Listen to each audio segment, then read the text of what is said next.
Philippine News Newscast, April 19 to 25, 2013. Good day to everyone. Magandang araw po sa inyong lahat and welcome to the website of Philippine News. These are our stories for the day. We'd like to start with the news of the Union City, California school to honor farm leader and rename it after Larry Itliong and Philip Vera Cruz. The first school in the United States to be named after Filipino Americans will be Itliong Vera Cruz Middle School when rename becomes official in the fall of 2015. Until then, Alvarado Middle School keeps its name for the boulevard on which it stood since 1971.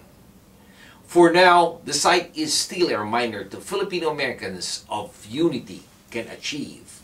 The New Haven Unified Board of Education, in a 3-2 vote, agreed last April 16 to rename the school after the late Larry Itliong and Philip Vera Cruz, leaders of the Filipino farm workers in Central California. Proponents and opponents aired concerns topped by history, diversity, and fiscal responsibility. In the end, the community agreed to help raise at least $15,000 to implement the change. According to Oscar Peñaranda, Larry Itliong and Philip Vera Cruz were the two heroic farm worker leaders whose efforts provided the impetus for birth of the United Farm Workers Union with Cesar Chavez as president. Then, on September 8, 1965, approximately 1,500 Filipinos, and only Filipinos, started a strike against the grape growers in Delano, California, which was to give birth to the United Farm Workers, or the UFW. The strike was soon joined by the Chicano laborers. Collectively, the Filipino and Chicano workers created one of the most important strikes in labor history. History books tend to omit the Filipino contribution to the farm labor movement, which legislation by State Senator Leland Yee and State Assemblyman Rob Bonta seek to correct. Next in line is a news about the Supreme Court overruling the COMELEC in a 9-6 vote. The Supreme Court on April 16 stopped the Commission on Elections, or COMELEC in short, from imposing new airtime limits on political advertisements on television and radio. Supreme Court spokesperson and Public Information Officer Ted Tez said that the justices voted 9-6 in favor of issuing a status quo ante order against COMELEC Resolution 9615 issued January of 2013 and Resolution 9631 issued last February of 2013. The petitions were filed by media organizers GMA Network Corporation or TV7, ABC Network Corporation or TV5, and the Kapisanan ng mga broadcasters sa Pilipinas. Candidates and political parties have less than a month before the elections to take advantage of the unrestricted advertising on broadcast media. The COMELEC had sought to prevent the more moneyed candidates from flooding the airwaves with their commercials.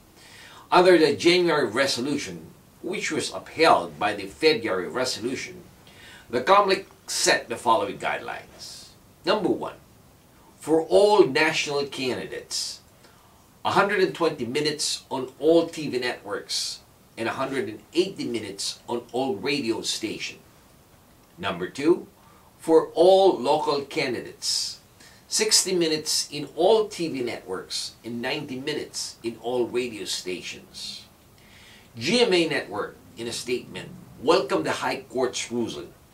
As a matter of fact, GMA Network asked the Supreme Court to issue a temporary restraining order or a writ of preliminary injunction against the COMELEC ruling. It also said the COMELEC ruling should be declared unconstitutional and unlawful for having been promulgated in excess or without jurisdiction. In its petition filed last February, GMA Network described the airtime limits on political ads as too restrictive. This time we tackle the news about an activist rally in Los Angeles against drones. Scores of Filipino-American activists joined the ANSWER nationwide rally against the use of drones inside the United States. War Against Terror, Washington, D.C. and Los Angeles. Anti-war activists joined the locally rally at the Los Angeles City Hall last April 13, chanting, "No drones, no war," and "Pentagon wages war, people die." The rallies marched around the City Hall and held a rally at the east side of the City Hall. Peta Lindsay of ANSWER, LA chapter, lambasted the use of drones that has killed more than 5,000 people all around the world.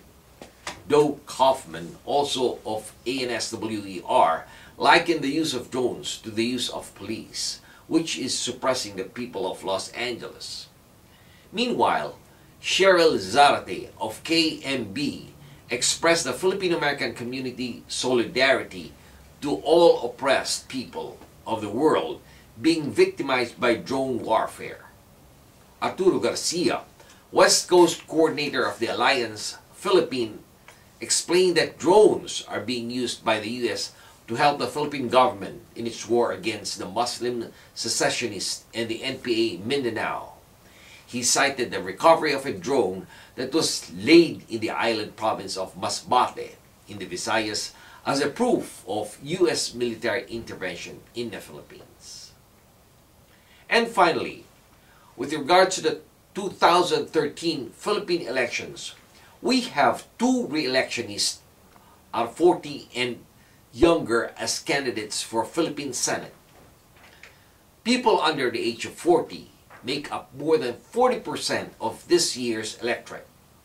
That is why public servants running for their office here focus on their campaign on the youth sector with a promise of education for all and quality education as the main platform. Of the 33 senatorial candidates, there are 8 young guns who are running for a Senate seat, with 2 being re-electionists. The lack of experience is the main question raised on rookie candidates as they campaign on advocacies centered on education, health, employment, and migration, which are said to be some of the issues that are in the minds of the youth. Their ability to connect with young minds become their main selling point, as they also claim to be young themselves. Being able to speak the language of the youth and preach more liberal ideas on bread and butter issues. Their age compensates for the lack of political machinery or name recall. Youngest in this year's senatorial race is Greco Bellica, age 34, one of the 3 senatorial candidates in the newly accredited Democratic Party of the Philippines, or the DPP, and a pastor of the Lord's Vineyard Church, a worldwide Christian domination rooted in charismatic renewal evangelism. Next is Paulo Benigno, or Bam Aquino, age 35, the cousin of incumbent President Noynoy Aquino, and a Team Pinoy senatorial bet. He was one of the 10 outstanding young persons of 2012 and was appointed Commissioner of the National Youth Commission last 2001. And this has been your weekly news in review. This news has been brought to you by the premier Filipino-American newspaper right here in the United States, the Philippine News. On behalf of the management and staff of the Philippine News, this is David Rodriguez signing off and thanking everyone for listening. Maraming salamat po. Have a wonderful weekend. Mabuhay po sa inyong lahat.